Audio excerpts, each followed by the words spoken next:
Itong manok natin kapatid mga gwardiya. Iniwan rito, umuwi na. Umuwi na siya mga gwardiya. Kakainin natin. May ilang pa, hindi pa gano'n pumunta sa taas. Ito na siya umuwi. Kaso lang, itong mga iba kong manok, hinahabol siya.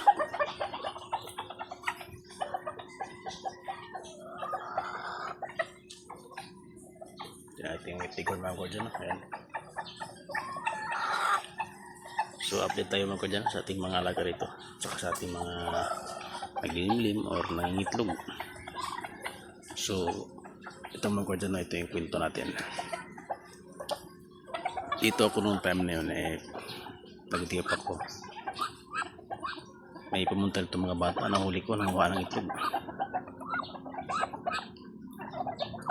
Sinita ko, yun, tumakbo at tumakbo sa baba. Hindi ko naman hinabol mga gwardiya dahil mga bata lang. Sinabihan ko lang na huwag na kayong umulit na makuha ng itlog. Ito yung si mga gwardiya, ito yung itlog na marami dyan, sa baba. Ayan. Kinuha nila yung lahat. Ay, may tira pala, isa na lang na siguro hindi pa na kontento, umulit uli, kumuha uli. Dito naman mga gwardiya kumuha. Dito naman siya kumuha. Diyan ko nakutuhan to. Ayan sila, kumuha yung bata dyan. May itlog yun mga gwardiya. Ayan, marami yun nung time na yun, nung kinuha niya. Pati dito sa dyan. Ayan, ito mga gwardiya. Yan, mayroong itlog dyan, dami. Itlog naging white leghorn, tsaka yung mga manok ko na bantam, halo-halo sila, halo-halo itlog yun. Kaya yung pato ko naman, doon naman naging itlog dun sa puno ng mga kawayan. Pati doon kinuha ating itlog, nagtira lang dalawa. Wala nang itlog to ngayon dahil kinuha ko yung dalawa. Parang hindi na siya maglimlim doon dahil hindi naman mapipisa yun dahil wala siyang lalaki, babae lang, nangingitlog lang. Pinapakain ko lang na pinapakain, nangingitlog pala itong mga ganitong pato kahit walang lalaki. So ngayon, hinayaan ko lang doon. Ayun pala, yung mga bata, kaya pala paniakit rito, yung palang puntaray nila itlog. So ngayon, hindi na kontento sa itlog mga gwardiya.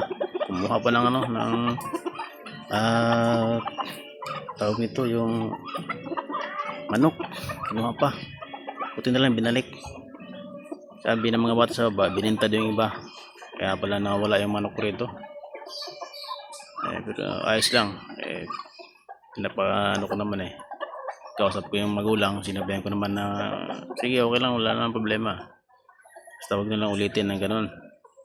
Saka pagsabihan yung mga anak nila na huwag namang magaganyan yung mga anak nila dahil huwag nyo hayaan sa labas dahil makabarkada yan ng mga loko, ay di loko na rin.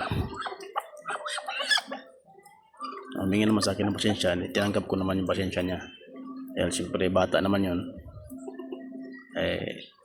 hindi pa siguro alam yung dapat naman kasi turuan yung sa magulang yung mga gawaing hindi maganda. Ngayon nakabarkada ng magnanakaw ng manok. Sabi ng magulang, inutusan lang daw, nautusan lang manguha. Yung bata sumunod din. Inaktuhan ko, talagang kinuha talagang itlog. Umamin, pati manok pa kinuha.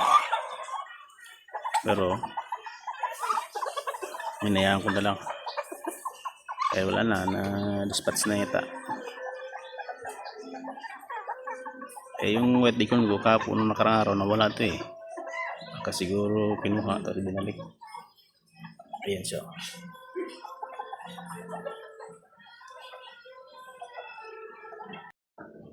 Ayan mga gwardiya, yung manok ng aking kapatid mana sa aking manok na walang buksaling.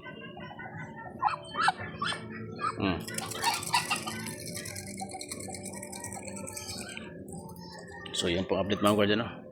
Wala nang itlog mo guardia, wala na. Itlog na aking white leghorn yun. Yung pala, bininta daw nila yung itlog, sabi. Sabi ng batang nagsumbong.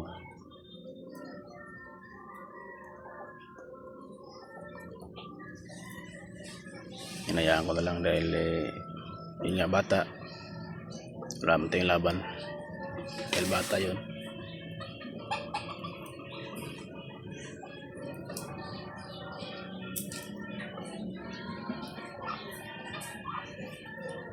Kaya naghumingi na ng pasensya yung magulang. Yun nga, sinabi ko wag na lang ulitin, sabihan. Dahil masasana yun. Pag hindi mapagalitan yun, ito kaya hindi po sabihan. Masasanay. So yan po update mga guardia sa aking mga alagad sa likod ng bahay mga guardia. Tapos sa tayo magpakain mga guardia, nandun na sila sa puno ng ng gawayan. Busog na. So hanggang dito lang mga guardia at maraming salamat at mabuhay tayong lahat.